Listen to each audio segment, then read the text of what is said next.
Hello guys, hello, this is for Leo. Leo, welcome. Tingnan natin. Ano bang messages, vibration, gabay para sa lahat ng Leo friends natin.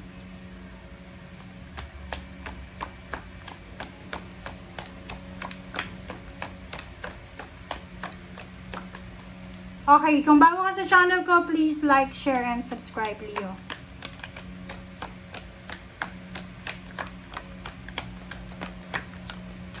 Okay, so first two cards natin ay it's time to take action and a new romantic cycle begins. New Moon in Libra, New Moon in Aries. So there's a new beginnings for Leo. Okay? May new beginnings eh. So may magsisimula sa buhay mo. So makikita mo dito, posibleng bagong relationship siya, Leo. May bagong relationship or level up na yung relationship mo. So, pwedeng may kasal, pwedeng may mga parang security, secure love life, parang ganon, stable love life, stable emotion. So, nakikita natin dito na yun, yung iba, if you're looking for a love life, may bagong relationship dito na magsisimula. And it's time to take action. New Moon in Aries, sinasabi ng bara sa'yo, may mga decision making ka. Okay, Leo, may mga decision making ka na kailangan mong gawin as soon as possible.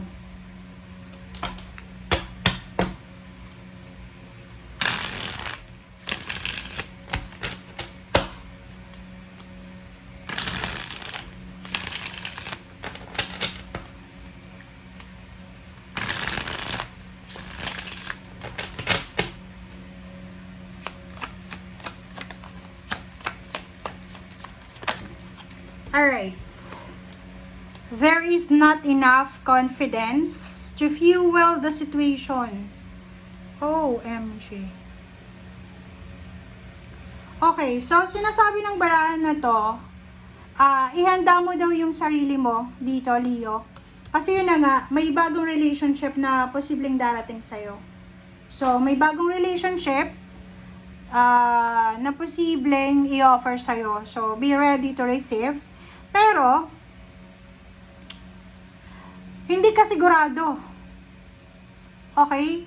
So, ibig sabihin, may bagong love life dito, may bagong relationship, may bagong emotion na papasok sa buhay mo. Ang problema lang is kailangan mong gumawa ng aksyon.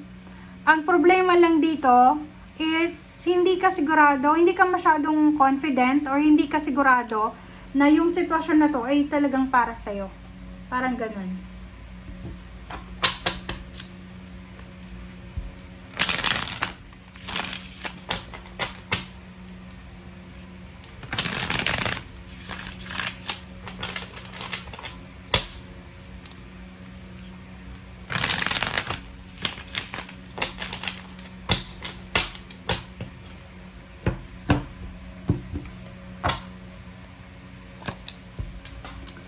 OMG, Three of Swords.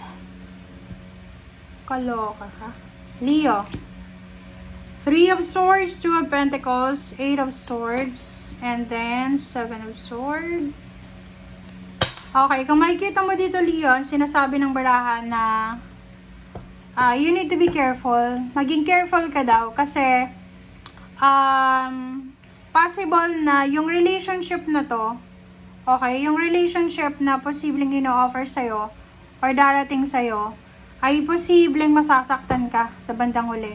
It's either masasaktan ka kasi possible na mawalan ka ng pera, pwedeng ma-scam ka, pwedeng yung taong ito na gustong pumasok sa buhay mo ay pera lang yung habol sa'yo.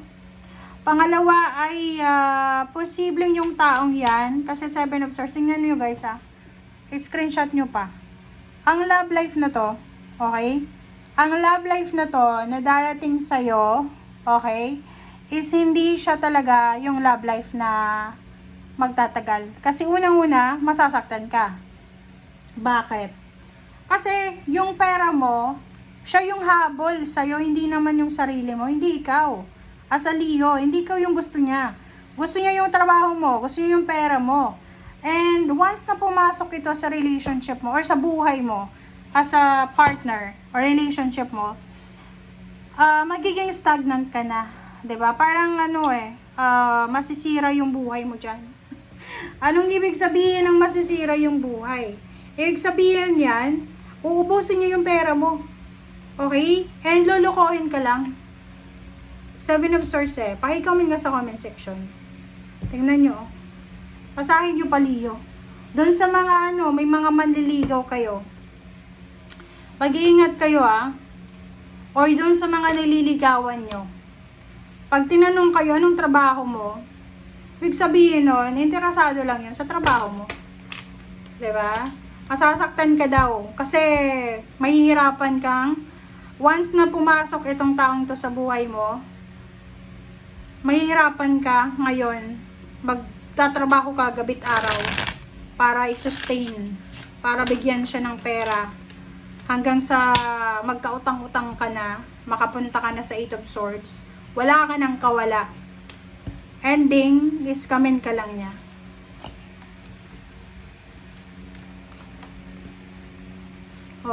Sabi ng bara sa'yo, huwag kang magmamadali. Especially this week. Okay? Especially this week, Leo. Sinasabi ng bara sa'yo na huwag kang magmamadali. Lalo sa love life. Huwag kang maniniwala. Maghintay ka daw sa tamang panahon. Kasi yung taong magpapaligaya daw sa'yo ay parating pa lang. You're powerful 'di ba? Sabi ng bara sa'yo dito, you're powerful. So, hindi, pwede din siyang sa love life, pwede siyang sa trabaho. So, wag kang magmamadali na tumanggap ng kahit anong offer, job offer. Another is, sinasabi ng bara sa'yo na maghintay ka. It's either 3 months, 3 weeks, 3 years, itong hihintayin mo. Mapopromote ka din.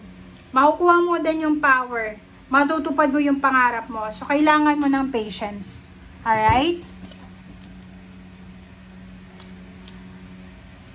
Okay, next is Queen of Pentacles, Ace of Pentacles, and then 10 of Cups. Okay, sa 3 cards na yan, sinasabi ng bara sa'yo dito na yun, there's an opportunity here. There's an incoming opportunity, the financial opportunity siya, guys. So, ibig sabihin niya, may bagong pag-asa, may like for example, ngayon hindi mo pa siya nakikita, hindi pa siya visible, so parating pa lang siya.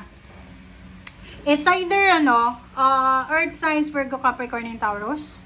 Siya ang posibleng makakatulong sa'yo na magsimula ka ulit, like siya yung magbibigay ng trabaho sa'yo, or pwedeng siya yung magre-recommenda sa'yo sa isang company, or pwedeng siya yung magpapautang sa'yo.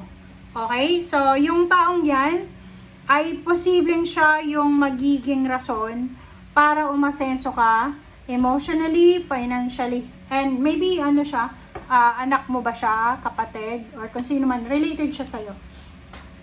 Kita mo yung King and Queen, sabi ng bara sa'yo dito, huwag kang magmamadali. Don't settle for less. Okay? Kalma lang. Don't settle for less. Okay? Thank you, guys. Bye!